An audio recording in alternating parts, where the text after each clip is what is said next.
দেখেন এই সরকারের উচিত কি ছিল, এই 15-16 বছর ধরে আমরা কি করছি? আমি ঢাকা ইউনিভার্সিটিতে আশেপাশে যা দেখেছি যে আশেপাশে যারা ছিল আলেম ছিল তাদেরকে ধরে ধরে নিয়ে যাওয়া হয়েছে। আশেপাশে আমাদের বন্ধু বান্ধব অনেকে যারা ছিল দাঁড়িয়ে ছিল তাদেরকে বিভিন্নভাবে হয়রানি করা হয়েছে, বিভিন্ন কথা বলে যে শিবির ট্যাগ দিয়ে তাদেরকে জেলে ভরা হয়েছে। আপনার প্রথম টার্গেট কি ছিল? নামাজ পড়ার কারণে হয়রানির মধ্যে পড়তে হয়েছে। আপনার প্রথম কাজ কি ছিল? এই যে 15-16 বছর ধরে যে মানুষগুলো অসহায় ছিল যাদেরকে জেলে ভরা হয়েছে তাদেরকে ছেড়ে দেওয়া। আপনি কি করছেন? কোনো কিছু করছেন তাদের জন্য? কোনো কিছু করেন নাই। কেন? আপনি আজকে উপদেষ্টা পরিষদ আমি দেখলাম সেদিন আমাদের প্রধান উপদেষ্টা তিনি হচ্ছে প্রবাসীদের জন্য লাউন্স করতেছেন। জি, প্রবাসীদের জন্য লাউন্স কেন করতে হবে? ওখানে একটা প্রবাসী কয়দিন থাকবে, কয় মিনিট থাকবে ওখানে? 5 মিনিট, 10 মিনিট, 1 ঘন্টা? দেখেন, ভারত থেকে যদি আপনি সৌদি আরব যেতে চান তাহলে আপনার লাগে 70,000 টাকা। বাংলাদেশ থেকে লাগে কত টাকা? 5 লক্ষ টাকা। কেন? আপনি এই জায়গায় কাজ করেন না। এই আন্দোলনে প্রবাসীরা কি পরিমাণে ভূমিকা রেখেছিল আমরা জানি না? তাদের অবদান কি কোনো অংশে কম ছিল? তারা রেমিটেন্স পাঠিয়ে একটা ভালো জায়গায় রাখার চেষ্টা করছে, উল্লেখযোগ্য পরিমাণ অবদান ছিল তাদের। কিন্তু আমরা তাদের জন্য কি করছি? এই যে বাংলাদেশের তো আপনি জানেন দরিদ্র দেশ, যারা বিদেশে যেতে চায় তাদের কি দরকার? লোন দরকার পড়ে, ঋণের দরকার পড়ে। এই জায়গায় আমরা কি করছি? এবং অতিরিক্ত যাতে টাকা খরচ না হয় সেই বিষয়ে সতর্ক থাকা। কিন্তু এই সরকার কি কোনো উদ্যোগ গ্রহণ করতে তাদের ব্যাপারে? তাদের জন্য কোনো কিছু করতে? কোনো কিছু করেনি এখন পর্যন্ত।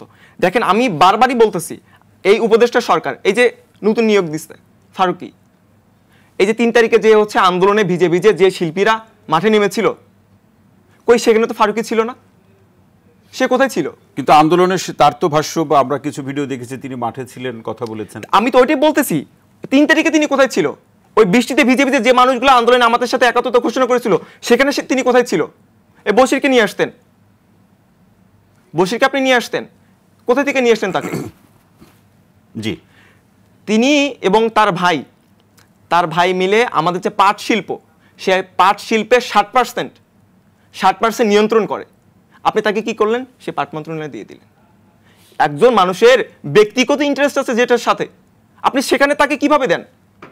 এই প্রসঙ্গে সরকারের সাথে আপনাদের আলাপ আলোচনা কতটুকু হয়? আমরা এরকম একটা আলোচনা আছে যে এই সরকারের যে সবকিছুর সাথে বৈষম্য বিরোধী ছাত্র আন্দোলনের একটা সরাসরি যোগাযোগ আছে।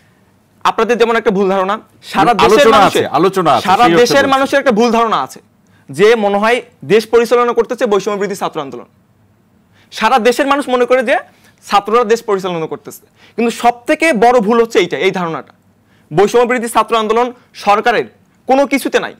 আমাদের যে হাতে গোনা যে 2 জন উপদেষ্টা, পরে আমাদের মাহফুজ ভাই যে আমাদের ওখানে গেছেন, এই 3 জন ব্যতীত আমাদের কেউ নাই ওখানে রিপ্রেজেন্টেটিভ। এবং আমাদের যে কথাগুলো বৈষম্য বিরোধী ছাত্র আন্দোলনের প্ল্যাটফর্মে যে কথাগুলো, সেগুলো আমরা ওইভাবে কোনো উপস্থাপন করতে পারি না। আমাদের কথাগুলো ওখানে যায় না। কিভাবে পরিচালিত হচ্ছে দেশ, কিভাবে উপদেষ্টা থামিয়ে দেয় কারা আপনাদের, এটা আমরাও জানি না। প্রচন্ড কোন শক্তি এখানে থামিয়ে দিচ্ছে এটা আমরাও জানি না। আমরা খুঁজতেছি কে বা কারা এর পিছনে আছে, আমরা খুঁজে পাওয়া যাবে। আমরা চেষ্টা করতেছি যে এই বিপ্লবকে নস্যাৎ করার চেষ্টা করা হচ্ছে কিনা, কে বা কারা এগুলো করতেছে সেটা খুঁজে বের করার আপনারা চেষ্টা করছেন। জি, শেষ করুন। আমার কথা হচ্ছে যে আমরা যারা শিক্ষার্থী ছিলাম তারা সবথেকে বড় ভুল করছি এই জায়গায় যে আমরা আমাদের প্রতিনিধিদের পাঠাতে পারিনি। আমি এখনো চাই আমাদের প্রতিনিধি বাড়ানো হোক।